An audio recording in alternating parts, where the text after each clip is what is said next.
Today we're going to learn how to use our trig functions to find missing sides.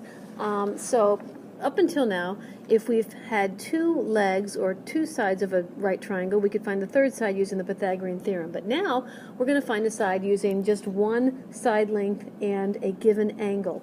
But before we do that, we're going to quickly review our trig setup here, our trig ratios. So given my right triangle and relative to angle A, I'm going to label the three sides. Across from the right angle is the hypotenuse, across from A is opposite, and next to A is adjacent. And then just so we can remember, the sine, if we think of SOHCAHTOA, some old horse, caught another horse, taking oats away, the sine of A, or the sine of any value, is going to be opposite over hypotenuse.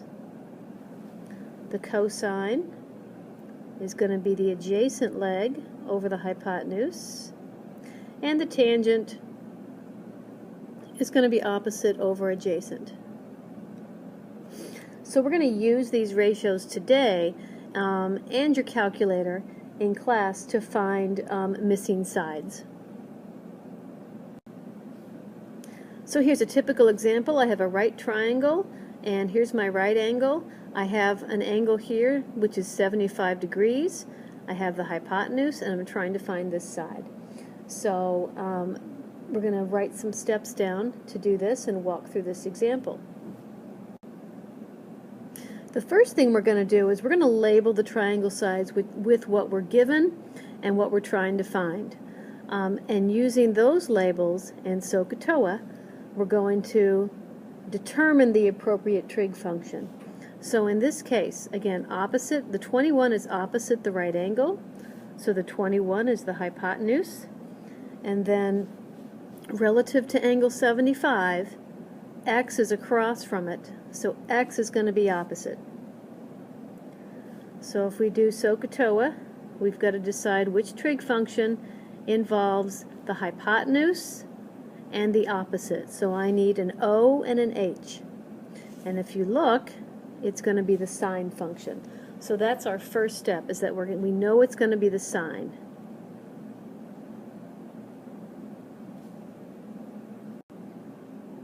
So that now that we've chosen the appropriate function, we're going to set up the equation. So I know the sine of 75.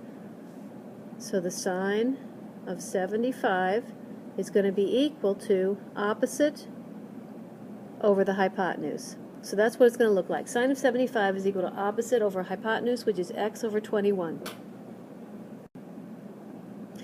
Next, I need to convert my sine of 75 into a numerical answer so I can cross multiply.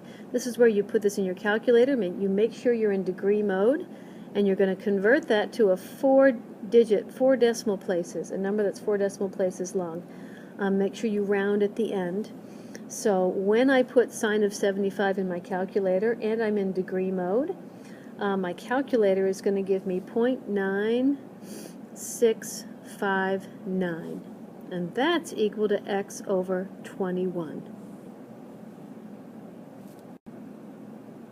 Finally, we're going to put our decimal over 1, and we're going to cross multiply to solve.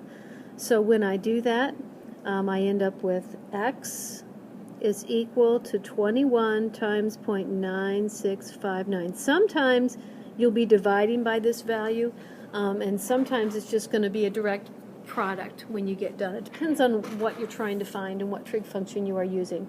So in this case, x is going to be approximately equal to 20.28. If I were to round to the nearest whole number, then x is approximately equal to 20.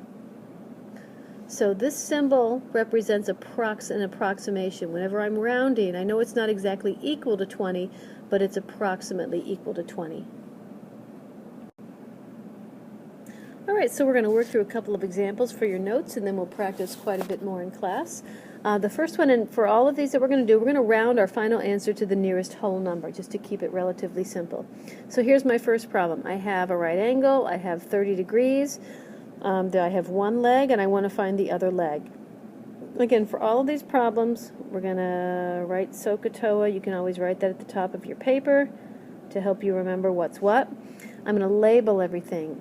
If you see in this problem, I don't use the hypotenuse this time. Relative to the 30-degree angle, I have opposite and I have adjacent. So this is opposite and this is adjacent.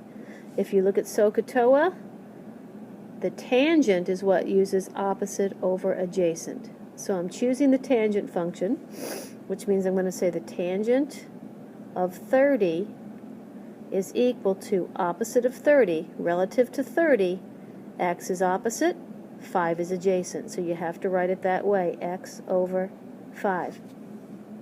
I have that set up. Now I put tangent of 30 in my calculator, and I end up with 0.5774. I'm going to put him over 1 because I know I have a proportion, and now I'm going to solve the proportion. X ends up being equal to 5 times 0.5774. So x is going to be approximately equal to 3 when you're done.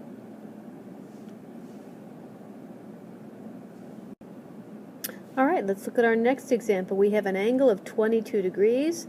I've got a length here of 20, and I'm trying to find this side. So again, we're going to label our sides. Across from the right angle is hypotenuse, and the 22 is up here. X is adjacent to it, so this is adjacent. Again, we're trying to figure out which trig function has an a and an h in it, and I just wrote it. Adjacent over hypotenuse is going to be cosine. So we set up our cosine function. The cosine of 22 degrees is equal to adjacent is x, and hypotenuse is 20. And now it's just solving a proportion. 0.9272. If you put cosine of 22 in your calculator, you put that over 1. That's equal to x over 20. And when you cross multiply, x is equal to roughly 18.54. To the nearest whole number, it's going to be approximately 19.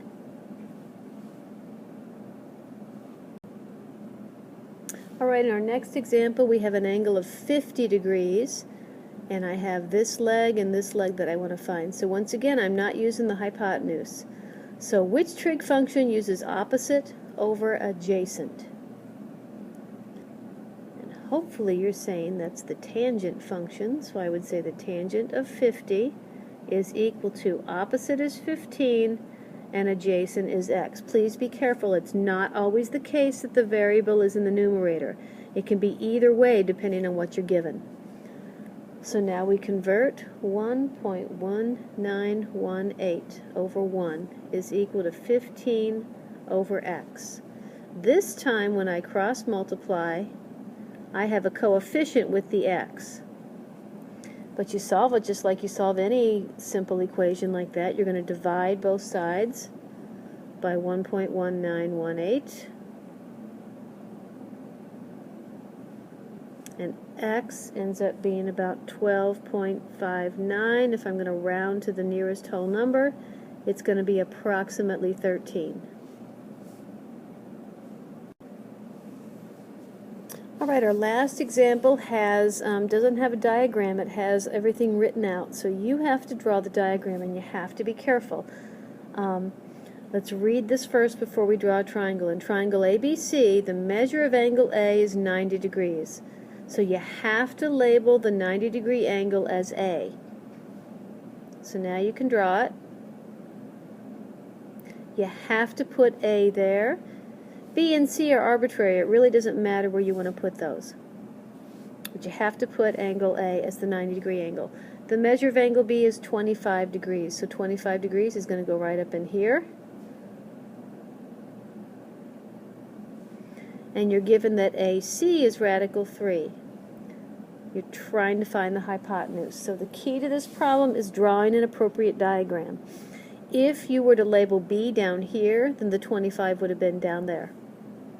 Once you have this, now you're going to set up and solve like we've been doing. So if I look at this problem, I need to label my sides relative to angle B. First of all, x is going to be the hypotenuse.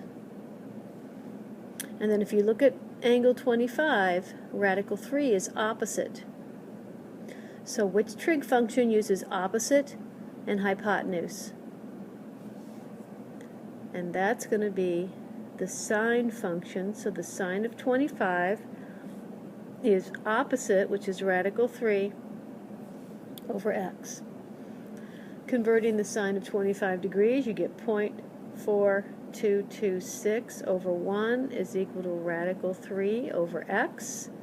So when I cross multiply, I get this. We're going to leave it radical 3 until the very end, then we'll get a numerical answer. If you divide both sides by 0.4226, please be careful with your calculator. Depending on what calculator you have, you got to make sure that's in parentheses before you divide. And then when you solve it, x ends up being approximately 4. So we're going to work some more of these in class and give you practice on drawing your own diagrams and choosing the correct trig function.